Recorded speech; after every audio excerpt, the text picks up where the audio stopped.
So I guess you have opening at nickel at the moment with Jason on the mend. What have you found to be the best option there without giving away strategic stuff among Cornell or maybe a third safety, be it Minka or someone else? Yeah, I think we've kind of used both options the last, even the last game we used both options, and I think that'll continue. And did Cornell play well? He did. I was very happy with him. Yeah. This defense hasn't forced a turnover yet through 3 games. What are some of the emphases, key teaching points you can focus on? Yeah, certainly let them know about that multiple times and made a point of it.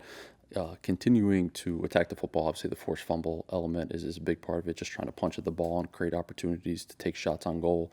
And then the interceptions, it's more just a matter of good vision, putting the quarterback under stressful situations and breaking, hoping both those things come to life. What do you like about Cornell? I saw him out there on some special team snaps also. I mean, is this a toughness thing, competitive? What does he do well? I thought he did a very good job, particularly this past game, because we put him in there after an injury, and with a guy like that didn't get as many reps during the week as the first team guys, and really just did a great job mentally. He was very calming, has a good cover skill set. Obviously, you see some of his movement skills on special teams, but I was just very happy with his execution at nickel, especially having gone in there in a short amount of reps in a short week. What makes a good nickel? There's a lot of different ways you can play good nickel. There's different body types and there's different roles for that. I would say the nickel skill set is that a lot of times you're covering a slot receiver who you think of the body types and the skill sets, those slot receivers. You got to be able to cover those guys. But there's plenty of times that offenses can make it such that you're playing linebacker on play too. So you have to have the quickness to cover those guys, but you also have the physicality and the aggression to be able to get in the box and fit some runs like a linebacker. And then there's a lot of good opportunities for a blitz as well. So if you can win some of those pass rush one-on-ones. So Basically saying toughness or I didn't interpret it that way. No, it's not how I interpret it. Toughness is a good trait for all football players. I certainly is a trait that we want in everybody to have, but that's not what necessarily this sole characteristic. I think of a good nickel. Obviously, most NFL defenses are playing heavy zone.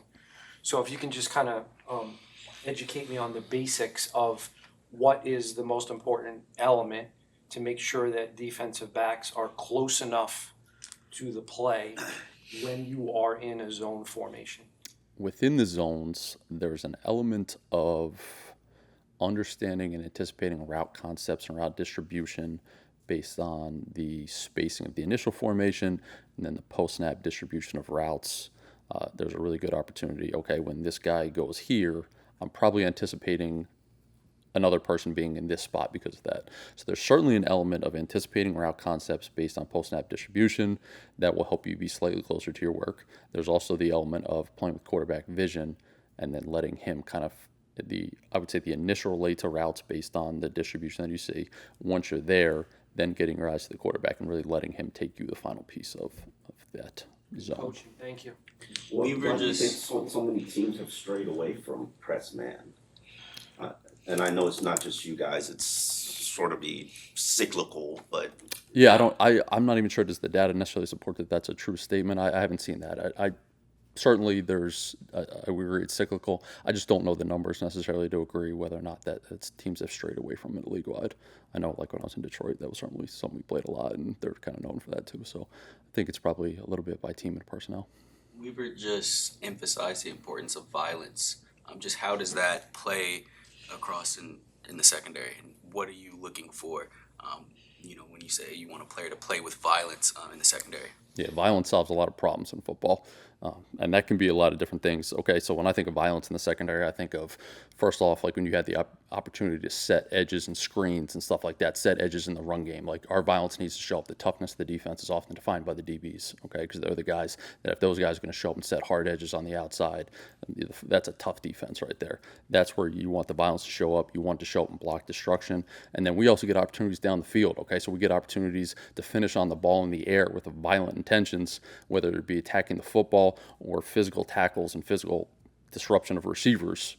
And if you do that, you have an intimidating defense. Ryan, I know you guys don't want to make excuses. I'm not asking you to make any excuses, but this is a secondary that hasn't been together for very long.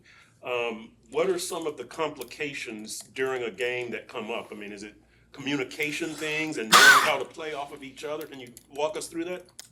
Certainly with guys that haven't worked together for a long time, there's little things where you get comfortable with certain guys. How did I see this motion? How did I see this stem? I interpreted this one way. Guys that have played together a lot have good experiences of everybody kind of sees the same thing the same way a lot faster. Certainly we try to do a good job as coaches giving them specific rules to make sure everybody sees it the same.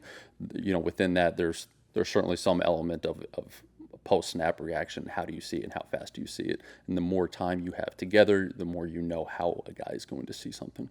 V out, Ashton Davis played every defensive snap. How do you think he played, and will you go back to a rotation with he back? Yeah, still working through, playtime with those guys. Very happy with all the safeties. I think we got a good group. They've all done a nice job.